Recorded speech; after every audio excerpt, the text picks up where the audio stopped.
नहमदुहु व नसल्ली अला रसूलिहिल करीम अम्मा बाद फ़अऊज़ु बिल्लाहि मिनश शैतानिर रजीम बिस्मिल्लाहिर रहमानिर रहीम।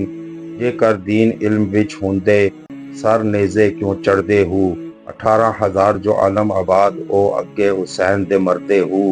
जो कुछ मुलाहिज़ा सरवर दा करदे तां खैमे तंबू क्यों सड़दे हु जे कर मंदे बैत रसूली पानी क्यों बंद करदे हु पर सादिक दीन तनहा दे बाहू जो सर कुर्बानी कर दे हु। ये जो है सुल्तान बाहू का कलाम है और सुल्तान बाहू ने जो कलाम में कहा उसको उसकी तशरीह में अगर जाएं तो वो उसको इस तरीके से पेश किया गया, उसको इस तरीके से इस शायरी को खोला गया कि उन्होंने सुल्तान हक बाहू ने जो कहा वो ये था कि अरफाना जो इसकी तशरीह थी, ज़रा गौर करें तो मेरे प्यारे उसमें जो हज़रत सुल्तान बाहू का जो कलाम है उसमें उन्होंने बड़ी खूबसूरत बातें की और इस तरीके से पेश किया इसको करबला के वाक़े को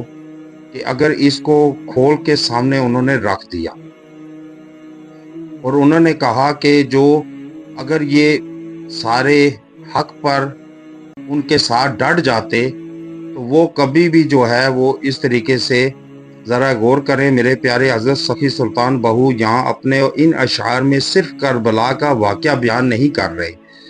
बल्कि दीन की एक बहुत बड़ी हकीकत से पर्दा उठा रहे हैं। वो फरमा रहे हैं कि अगर दीन सिर्फ इल्म का नाम होता, अगर दीन सिर्फ किताबों के अवराक, लंबी दाढ़ियों, बड़ी बड़ी दस्तारों, लंबी तस्बीहों और वईज़ों और ज़ाहिरी इबादतों का नाम होता तो फिर नवासा रसूल का सर नेज़े पर ना चढ़ता। करबला में कोई बुत परस्त लश्कर नहीं था, वो लोग भी कलमा पढ़ते थे, वो भी नमाजें पढ़ते थे, वो भी कुरान जानते थे, वो भी अपने आप को उम्मत मोहम्मदी सल्लल्लाहु अलैहि वसल्लम कहते थे। मगर सवाल ये है कि फिर हुसैन रज़ियल्लाहु ताला अन्हो के मुकाबिल क्यों खड़े हुए? क्योंकि दीन ज़बान पर था, दिल में नहीं था। शरीयत अल्फाज में थी, हकीकत वजूद में नहीं थी। रसूल अकरम सल्लल्लाहु अलैहि वसल्लम का नाम था मगर रसूल सल्लल्लाहु अलैहि वसल्लम की अताअत नहीं थी। सोचें,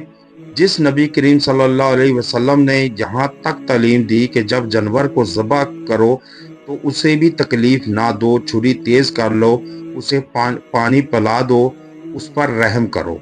अगर वाकई बैत रसूल दिल से मानी होती, अगर वाकई मोहम्मद सल्लल्लाहु अलैहि वसल्लम के अखलाक को अपनाया होता तो फरात का अहले बैत पर बंद ना होता।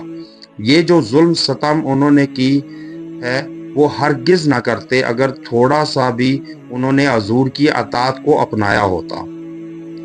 वो लोग नमाज में दुरूद भी पढ़ रहे थे आले रसूल पर और ज़बह भी कर रहे थे। करबला ये बताती है कि ज़ाहिरी दीन और हकीकी दीन में फ़र्क होता है। एक दीन वो है जो चेहरे पर नज़र आता है और एक दिन वो है जो कुर्बानी के वक्त ज़ाहिर होता है। नमाज़ें यजीद के लश्कर में भी थी, तलावतें भी थी, दाढ़ियाँ भी थी, तस्बीहें भी थी, मगर हुसैन रज़ियल्लाहु ताला अन्हो के पास एक चीज़ थी जो उन सब से बड़ी थी, हक के लिए सर कटाने का हौसला, हक के लिए खड़े होने का हौसला। इसलिए सुल्तान बाहू आखिर में फरमाते हैं, पर सादिक दीन तनहा दा बाहू जो सर कुर्बानी कर दे हु, यानी ए बाहू, सच्चा दीन उनका नहीं जो सिर्फ दीन की बातें करते हैं, सच्चा दीन उनका है जो दीन पर अपनी ख्वाहिशें कुर्बान करते हैं, जो अपनी अना ज़बा करते हैं, अपना तकब्बुर ज़बा करते हैं, अपना मुफाद ज़बा करते हैं और अगर वक्त आ जाए तो अपना सर भी कुर्बान कर देते हैं, मगर हक का सौदा नहीं करते। करबला हमें ये नहीं सिखाती कि मुसलमान और काफिर की जंग थी। करबला हमें ये सिखाती है कि कभी कभी बातिल दीन के लिबास में भी आ जाता है और उस वक्त हक की पहचान लिबास, नारे और दावों से नहीं होते।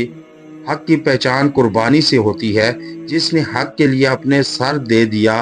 वो हुसैन है, हुसैन रज़ियल्लाहु ताला अन्हो हैं,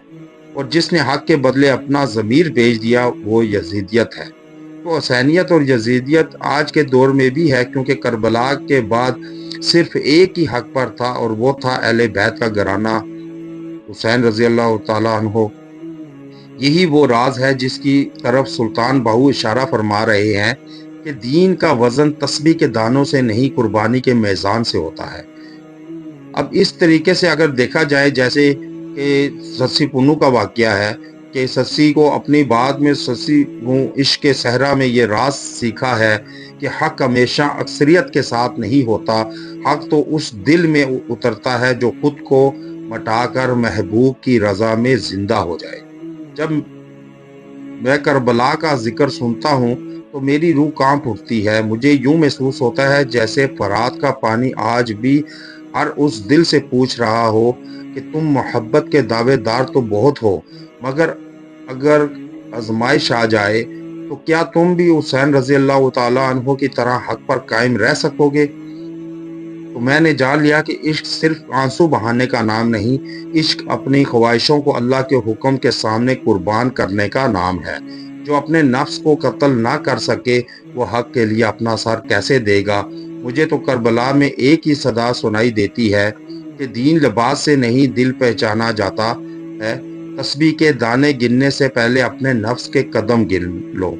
کہیں وہ تمہارے حق سے دور تو نہیں لے جا رہا۔ میں صحراؤں میں پنوں کو ڈھونڈتی رہی، مگر کہلانے کربلا نے مجھے سکھا دیا کہ اصل محبوب وہ ہے جس کی رضا کے لیے انسان خود کو بلا دے۔ جب میں مٹتی ہے تو وہ ملتا ہے، اور یہی تو تصوف کا راز ہے۔ اس لیے اپنے رب سے یہی دعا کرنی چاہیے کہ مجھے ایسا دل عطا فرما جو حسین رضی اللہ تعالیٰ عنہ کی محبت سے روشن ہو، ایسا نفس عطا فرما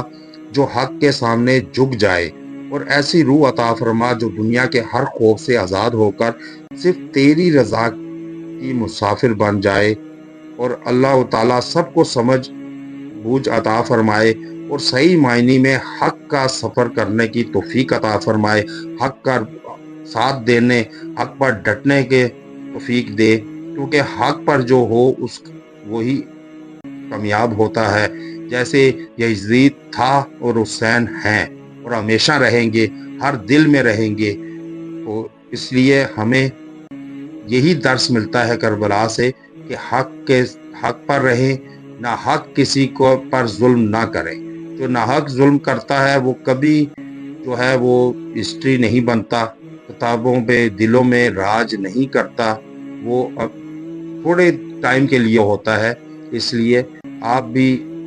جو ہے وہ زیادہ سے زیادہ عبادت میں مشغول رہیں اس دن، تاکہ روزہ رکھیں، تاکہ آپ بھی ان کی نسبت قائم ہو سکے اہل بیت سے، اور جو اہل بیت سے محبت کرتا ہے وہ حضور سے محبت کرتا ہے، جو حضور سے محبت کرتا ہے وہ اللہ سے محبت کرتا ہے، اور جو اللہ سے محبت کرتا ہے وہ دنیا اور آخرت دونوں میں کامیاب ہو جاتا ہے۔ وآخر دعوانا الحمد للہ رب العالمین۔